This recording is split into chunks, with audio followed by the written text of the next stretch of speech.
Month 14, May 2023. Darkness was falling, but a warm breeze was yet in the air. A kind of peace had fallen on Aiden. Did snakes live here, in the Outer Banks? Probably, she reasoned, and with uncharacteristic melancholy, missed the country in which she had grown up, and stayed out in, camping wild and lighting fires and walking in unassumingly beautiful countryside.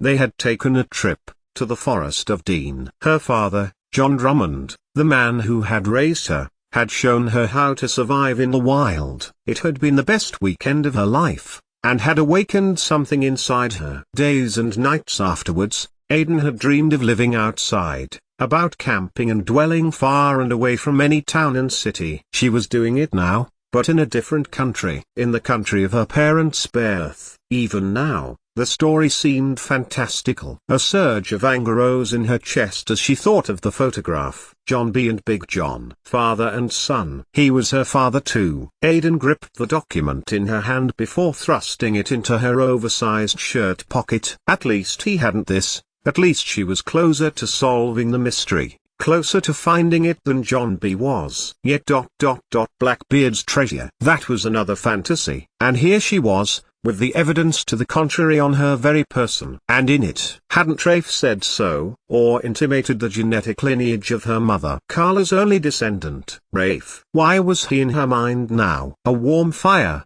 that was what she needed, and Aiden shouldered her backpack, a trickle of blood dripping down her arm. Damn. She must have caught it on the glass of the picture she had broken. How could she have left them there? There was no choice. She had to find this treasure, and leave it for the true heir of Denmark Tanny, along with that she had instructed her mother, Carla's solicitor, to pay him. It had been agreed, legally. But the question was its actual location. As was the location of this. Something wasn't quite right. There was something dragging her mind back to the document. And sometimes, a hollow in a sandbank made an ideal place to stack the driftwood she had collected from the beach. Had circumstances been different, Aiden might have well noted the ambience, a still evening with ASMR-like waves washing onto the beach. Images such as this had sold holidays and breaks, and appeared in magazine features urging readers to take a break from the high-speed rat race,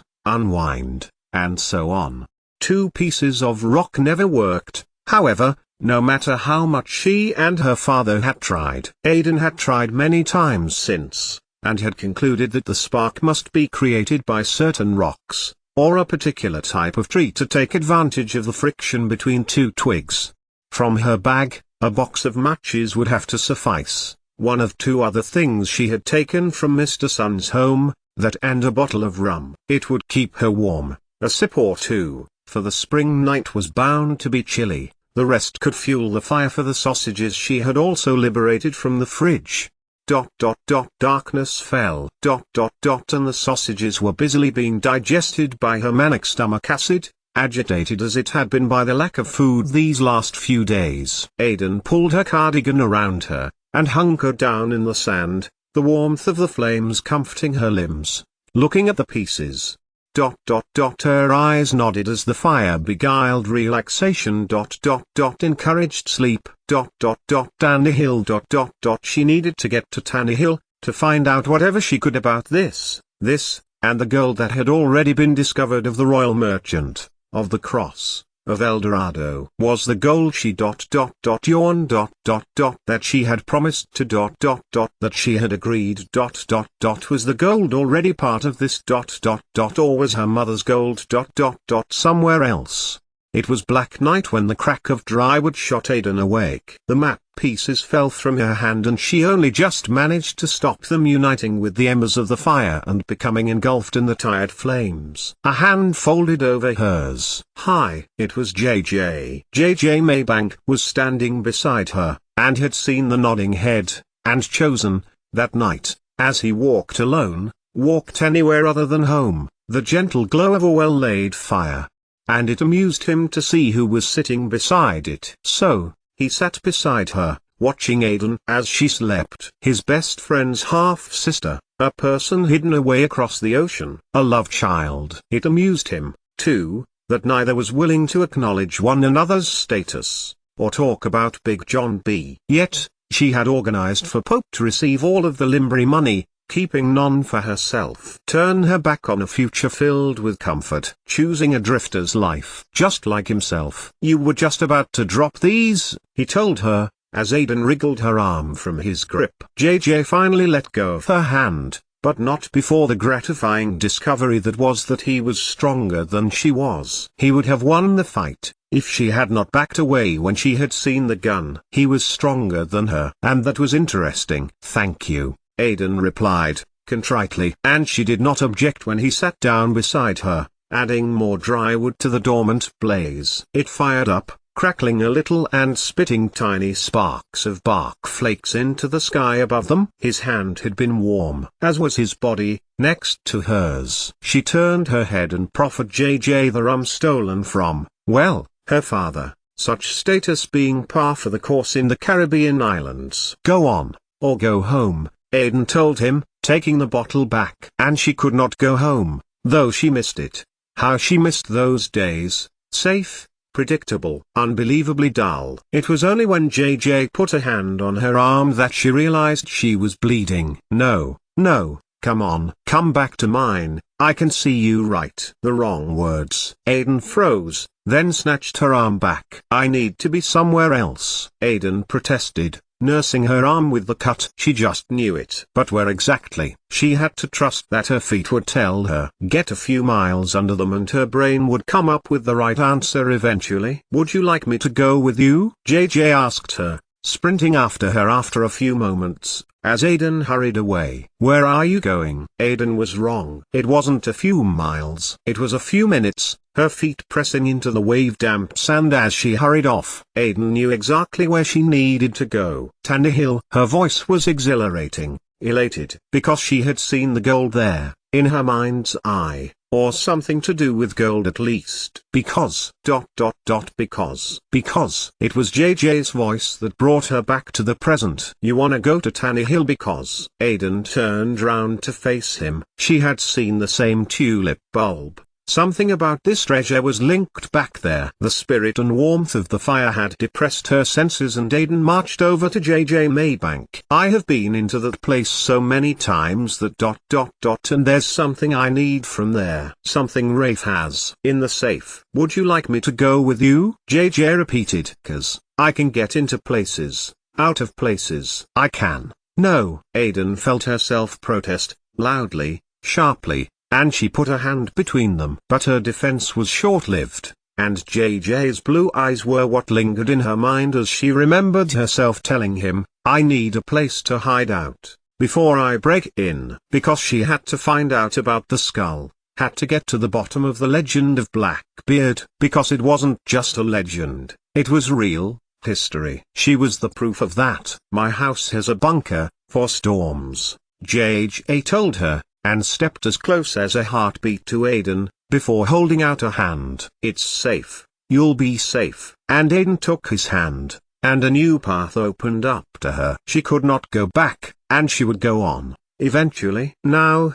she would take a detour. 88,888,888. Stay as long as you want, JJ told her, as he took her down the steps to the emergency bunker. Buried deep into the ground with 3 feet thick concrete and a steel inner shell, it would keep anyone safe from any tropical storm. JJ often wondered why, when it was so well stocked, he and his dad had lived in the squalor above it, though he knew the answer. Luke Maybank was more obsessed about future impending doom than present destitution. The steps were a ladder built into the shell, and JJ opened the hatch and pulled on the lights. Go on, he told her. There was just a moment where Aiden's mind told her that she shouldn't really be going into an enclosed space at the invitation of a person who had recently been her enemy. Yet, her body was tired, her mind dull, and the look of the furniture, comfortable, new, had made the decision for her. There was also a fridge, although nothing was in it at the present. There was a couch bed, and a bed, not large, 6 feet by 4, its compact nature was enough for ... would be enough to ... God, she was beautiful being so vulnerable, washed up on the beach from over the ocean, so to speak. And the voice that was screaming for all that it was worth in JJ's mind, telling him that she was John B's sister, was blocked by his libido.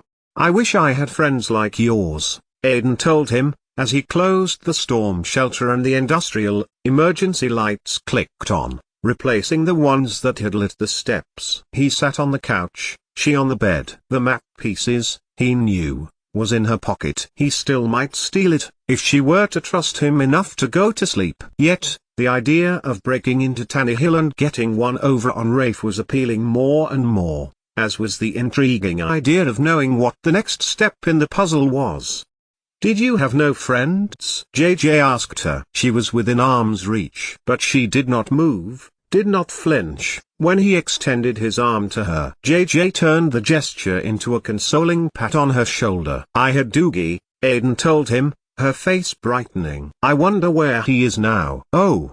She moved her hand to wipe a swell of tears from her face. "Oh, I wonder." "Back at his father's business, or maybe back in Scotland." Aiden looked across to JJ and smiled at the realization of the wonder of their bond. "We were friends forever. We got into so much trouble." "Smoking, drinking," JJ suggested. "Stealing cars, running away from home." She glanced over to JJ. "Not so much smoking, but yes, God, we put away some boozer." "And skiving off." "Skiving off?" JJ asked, confused. "You and he slept together?" Aiden laughed, at his incomprehension of the phrase, lost deep in translation. "Bunking off, skipping school," she told him. "Having a wag?" "Having a what?" JJ's face made Aiden laugh again. "Again, skipping school," she told him. "No.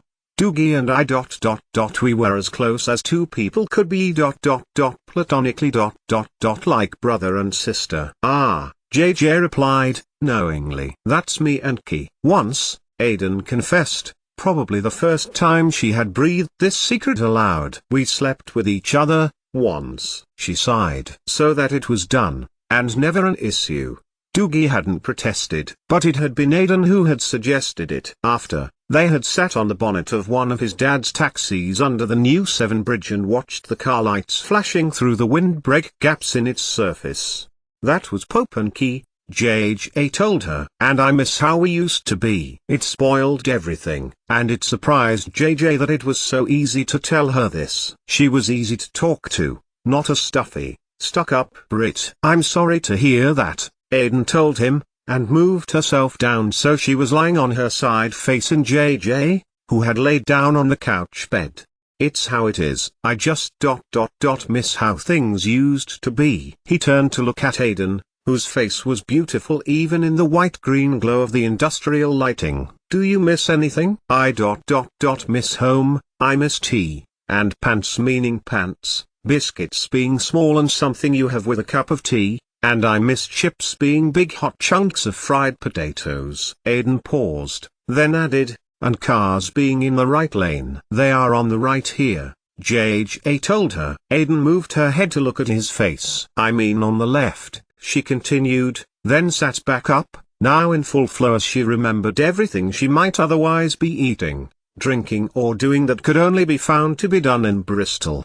"And potatoes wrapped up in paper, and so many things I never thought I would miss." "All for finding your real father and your brother?" JJ asked, slyly. Aiden gave him a narrow-eyed look. "My father had a child. He has a son." "Your brother?" "My brother," Aiden admitted, and watched JJ go over to one of the supplely cabinet, lean on a corner, and when the front came down and he took out a small box. Then, he came over to where Aiden was lying and beckoned for her to sit up. "First aid," he told her, taking a sterile wipe packet in his mouth then tearing it open. It smelled sharply of rubbing alcohol, and JJ took the corner and shook it open. "Here," he told Aiden, and she let him nurse her wound. JJ would have nailed her there and then. Why else bring up the subject of losing her virginity? Had she not been his best friend's sister, he would have lingered beside her, would have touched her hand, her arm,